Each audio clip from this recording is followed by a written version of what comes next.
federal judge in Nevada has ordered the government to give back more than $150,000 seized by police during a traffic stop on Interstate 80 near Elko. And the I-Team's Glenn Meek has been following this hotly debated issue of civil forfeiture and joins us with body cam video of the stop that hasn't been made public till today. Not until today, and it is a victory for a Hawaii motorist who was never charged with a crime, but he did have $167,000 in cash confiscated from his motorhome as he motored through Nevada to California.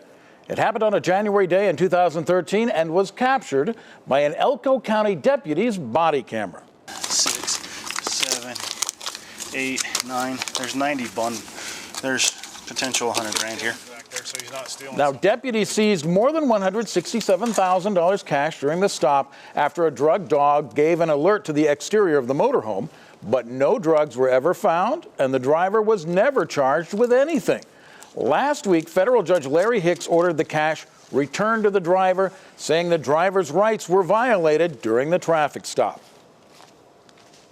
Federal court found that that these detentions were unconstitutionally prolongated because they were conducted in the absence of any objective reasonable suspicion that he was committing any kind of offense. Your computer will be seized as evidence. Your cell phone will be seized as evidence. Your camera will be seized as evidence. All the money that's in there will be seized. Now, in ordering the police to return the cash, the judge noted that the motorist had been stopped by the Highway Patrol less than an hour earlier, and when the trooper couldn't find a reason to search the vehicle, the trooper called down the road to Elko deputies and asked them to watch for the motorhome with a drug dog standing by. The judge ruled this double detention without additional evidence of a crime violated the driver's rights. The judge also took a shot at federal prosecutors for not telling the court about the earlier stop by the NHP, saying the government has a duty of candor and fair disclosure to the court. That did not occur here. Now, the U.S. Attorney for Nevada says his office will be asking for authority from the Solicitor General to appeal the judge's ruling.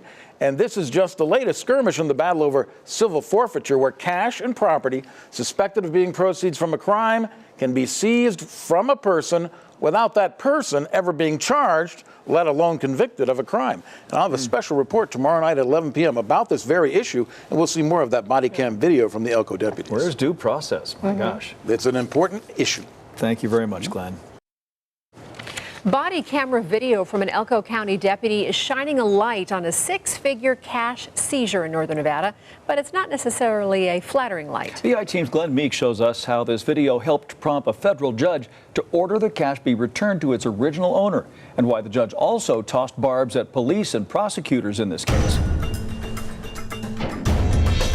This is such a setup. This is such a setup. Strawn Gorman suspects he's being set up because this is the second time in roughly 40 minutes that he's been stopped for a minor traffic violation on Interstate 80. The Elko County deputy detaining him here pretends not to know about an earlier stop by the Nevada Highway Patrol. Well, I'm going to check on your information because I don't know if you got stopped, because I get told that quite often, that I get stopped as a distraction. In fact, the deputy is aware Gorman was stopped earlier by the NHP because the trooper called the deputy on the phone. The highway patrolman had stopped Gorman for going too slow in the fast lane, but the trooper didn't have probable cause to search Gorman's motorhome, which he suspected might be carrying contraband. So the trooper called down the road to the Elko Sheriff's Department and suggested that if an officer with a drug dog stopped the RV, the dog might alert and give them probable cause. That's exactly what happened. Exactly. My dog alerted to your car. No, that's fine. But whatever. Did you make him alert? No, I didn't make him alert. Deputies get a warrant based on the dog alert and search the car. Hey, why don't you call Kevin? And let him know that we potentially have 100 grand here. Officers find $167,000 cash, but no drugs or anything else illegal. At this point, we don't have an arrestable offense, so. And Gorman never is arrested. But cops confiscate the cash, the motorhome, and practically everything in it. Your computer will be seized as evidence. Your cell phone will be seized as evidence. Your camera will be seized as evidence. All the money that's in there will be seized. When police are looking for a reason to stop you, it's a foregone conclusion that they'll find something. Vincent Savarese is Gorman's Las Vegas lawyer. Savarese persuaded a federal judge that in this case, the back-to-back stops were unconstitutional.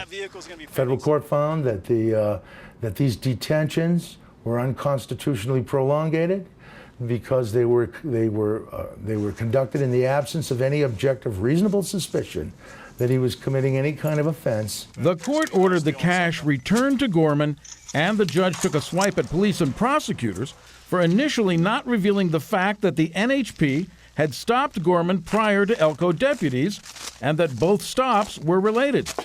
The court said, the government's non-disclosure of the information regarding the initial stop is troubling for many reasons, but certainly because the relationship between the two stops is so obviously relevant. You're free to go. Ironically, during the search that a judge will later rule unconstitutional, a copy of the U.S. Constitution can be seen being pushed aside as deputies rummage for cash and contraband. Glenn Meek, 8 News Now. When the cash was seized from Mr. Gorman by Elko deputies, it was turned over to federal authorities as part of a civil forfeiture action. We contacted the U.S. Attorney's Office for comment on the order to return the money to Gorman. U.S. Attorney Daniel Bogdan says his office is seeking authority from the U.S. Solicitor General to appeal the judge's decision.